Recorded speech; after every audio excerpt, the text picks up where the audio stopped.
se preguntarán cómo está mi vida en relación con la palabra del Señor, porque ese es el punto. Del séptimo día. Esa es la otra parte. Es interesante. Cuando nosotros vamos a la vida de Enoc, y lo podemos perfectamente conectar con Enoc, Judas señala muy claramente en esa epístola que está prácticamente al final del Nuevo Testamento, que él perteneció a la séptima generación después de Adán y que anunció la venida del Señor Jesucristo. ¿Han notado eso? Enoc, desde ese tiempo los hombres sabían que habría de venir el Señor. Ahora pónganlo de este panorama aquí. Eso fue mucho antes de que hubiera un solo judío sobre la faz de la tierra, ¿o no?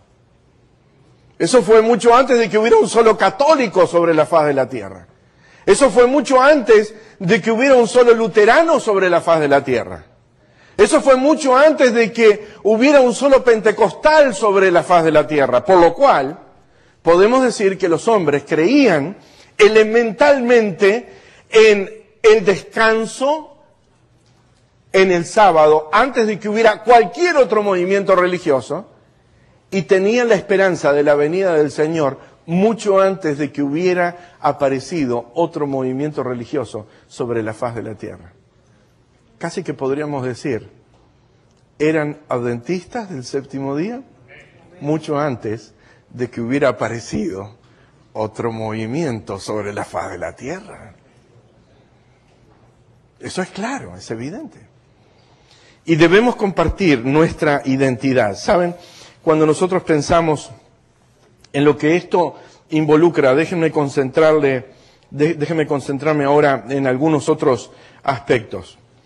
Es interesante que cuando nosotros vamos al Nuevo Testamento, este aspecto de nuestra relación con el mundo a veces establece algunas reflexiones, algunas inquietudes, algunos interrogantes.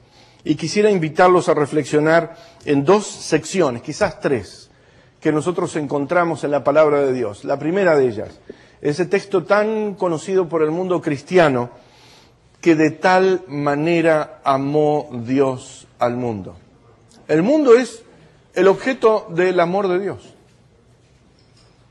Y a veces algunos pueden preguntarse, ¿sal del mundo?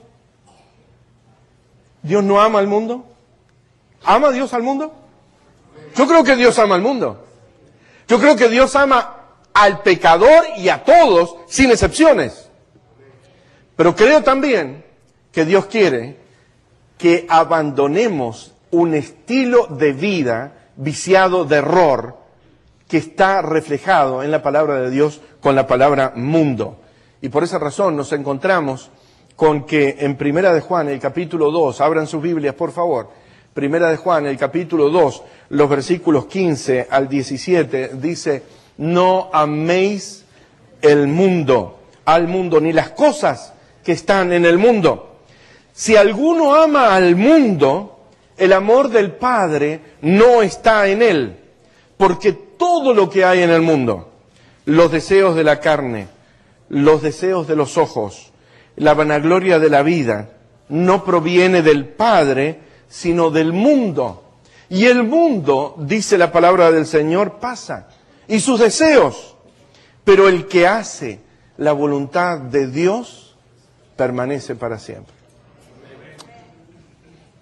Entonces aquí a veces nos encontramos en medio de esta condición dicotómica, como señalan algunos. Dios ama al mundo, el Señor también por su inspiración dice, no améis al mundo. ¿Qué significa esto? Abramos nuestras Biblias en el Evangelio de Juan y vamos a hacerlo en el Evangelio de Juan en el capítulo 17. El Evangelio de Juan en el capítulo 17 nos plantea la oración sacerdotal del Señor Jesucristo. Es la oración intercesora del Señor Jesucristo. Es la oración en la cual Jesús está orando al Padre, intercediendo por sus discípulos, pero no solamente por ellos, sino que está pensando en aquellos que habrían de venir a Él, a su verdad, por el testimonio de ellos en el futuro. Y en los versículos 15 y 16 de esa oración, vean lo que dice. no ruego que ¿qué? Que los quites del mundo, sino que los guardes del mal. No ruego que los quites del mundo, sino que los guardes del mal. Y ahora comenzamos a hacer un clic en nuestro lema con la palabra del Señor aquí y el sentido que tiene. Sal del mundo. Debemos salir de aquello que es un estilo de vida disipado y que está al margen de los principios y las normas del Señor. Pero debemos volver al mundo para darle al mundo el mensaje que el Señor tiene que darle al mundo a través de nosotros.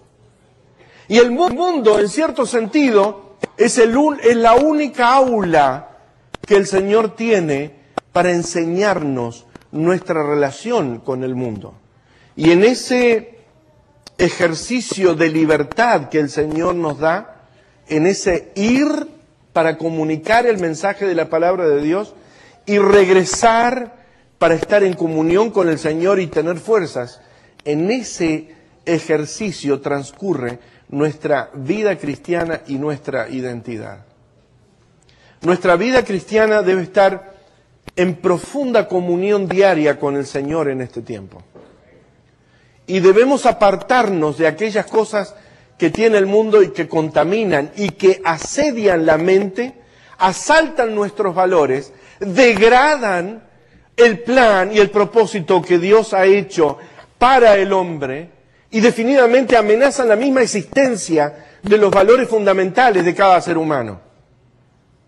Pero debemos ahora entender ese apartarse como para volver al mundo y acercarnos al mundo para hablarle con amor cristiano del mensaje de la palabra de Dios, de lo que significa ser cristiano en este tiempo, de cómo alcanzar la verdadera libertad, de cómo alcanzar paz interior, de cómo abandonar un estilo que es corrupto y degradante para vivir y reflejar lo que es la voluntad del Señor en este tiempo.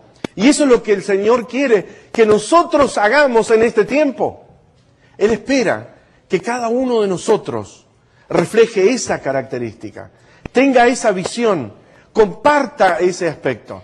Y cuando nosotros entremos en esa visión, estaremos reflejando lo que Dios quiere para nosotros en este tiempo. No ruego que los quites del mundo. El mundo, Padre, los necesita. No tenemos, tú y yo, estaba pensando el Señor, ningún otro elemento para hablarle al mundo que nuestros mensajeros. Y saben, cada vez que ordenamos aquí en Campo Sable a nuevos obreros, nuevos pastores, cantamos ese himno que dice, al mundo id, al mundo id. Porque el mundo debe escuchar lo que nosotros tenemos que darle al mundo. No nos equivoquemos. Nosotros no tenemos tanto que escuchar lo que el mundo está dándonos a nosotros.